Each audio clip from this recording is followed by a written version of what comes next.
Welcome to this explainer. Today we're diving into one of the most profound economic mysteries of the modern world. We are looking at the paradox of Russian wealth. It's a nation with vast, almost limitless resources, and yet it has a history defined by widespread poverty. It actually turns out to be a really fascinating story about geography, power, and economics. Okay, let's dive into this. Here is our roadmap for today. 1. The geography of poverty. 2. Tsars, serfs, and monopolies.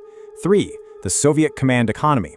4. The rise of the oligarchs. And finally, 5. A cycle without end. So, it really all boils down to this single monumental question. Why is Russia not rich? I mean, it seems super simple on the surface, right? But to actually answer this, we need to trace an incredible 500 years of history, look completely past modern politics, and dive deep into the actual economic engine itself. Because on paper, this is a nation that has absolutely everything required to be an immense global economic powerhouse. We are literally talking about a massive labor force of 70 million skilled workers.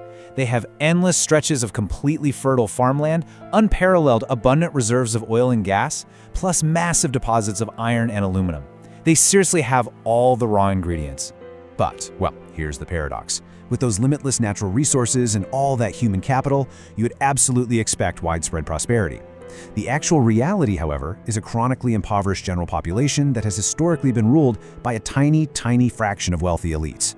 To understand why that wealth stays at the very top, we have to uncover the specific economic engine driving this reality. Section 1. The geography of poverty. Trapped by the landscape.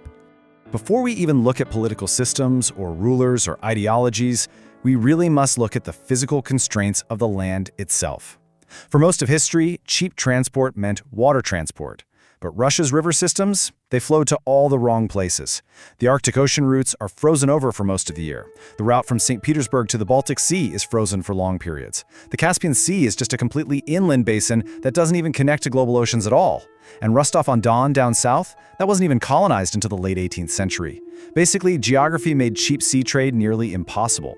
This meant Russian goods had to be transported over land, making them incredibly expensive and pretty much entirely stifling early industrial competition with European powers. Section 2. Tsars, serfs, and monopolies. The imperial economic engine. Because of these massive geographic traps, Russia developed really rigid social structures designed not to innovate, but to keep elites firmly in power. At the very core of this was serfdom. This was essentially a system where peasants were legally bound to live and work on a specific plot of land owned by a lord, effectively functioning as a form of slavery. And the fatal economic flaw here, it was motivation. Without keeping their profits, serfs had absolutely zero motivation to innovate, develop better agricultural techniques, or increase crop yields. Think about it. If you work twice as hard, but your landlord takes literally all the extra profit, why would you even bother? This built a really devastating illusion of change. Let's trace this.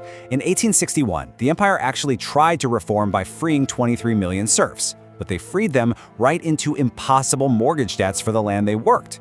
Then by 1891, devastating droughts and famines fully exposed Russia's complete lack of industrial progress. By 1914, a highly disastrous entry into World War I ground the entire economy to a total halt. And finally, by 1917, two massive revolutions collapsed the Tsarist system entirely. So the crucial point is the structural barrier keeping the wealth at the top. The Tsars granted regional and industry monopolies to elites purely in exchange for political loyalty. Then, high tariffs blocked better foreign products from entering the market. Even independent entrepreneurs required royal permission just to start a business. The inevitable result of this entire imperial system? Zero competition, and therefore, absolutely zero innovation. Section 3. The Soviet command economy. A new face, the same flaws. Moving into the 20th century, a massive, bloody revolution promised to fix this crushing poverty once and for all. But instead of actually freeing the economy, it just instituted a different flavor of elite control, a command economy. Now, this is an economic system where the central government plans all aspects of production. They dictate exactly what is made, how it is made, and in what quantities. The rationale was simple enough. To manage a massive, historically rebellious territory stretching all the way from Europe to Asia, the central government felt they needed absolute, uncompromising economic authority. But in practice, it was a disaster. Central planners would outline these strict 5-year plans with huge factory quotas. Managers, who were desperate to comply, would attempt to meet these quotas by literally any means necessary. even if it meant hiding corruption or just straight up lying about production. Meanwhile, successful factories completely stagnated because there was no competitive pressure to actually get better.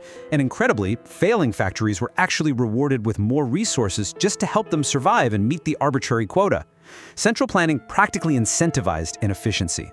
To enforce this highly rigid system under Stalin, the state used brutal methods.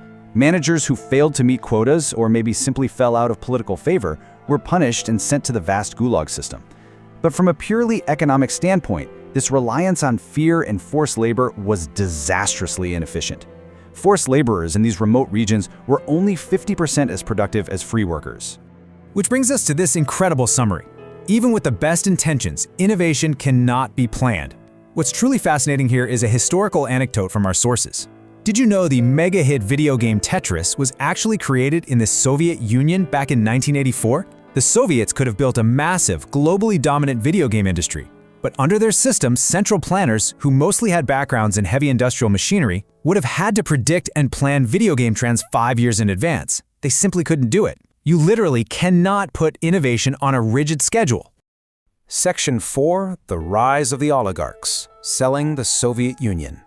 Eventually, the entire Soviet system collapsed right under the weight of its own inefficiency, and this set the stage for a brand new class of elites. In 1985, Gorbachev attempted to open the economy, but that really just exposed the system's deep flaws. By 1991, the Soviet Union completely broke apart.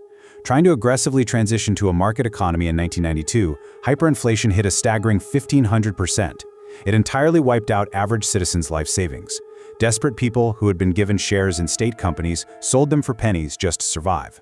So by 1993, a tiny, well-positioned group of wealthy insiders had bought up all these ruined state industries for a fraction of their actual worth.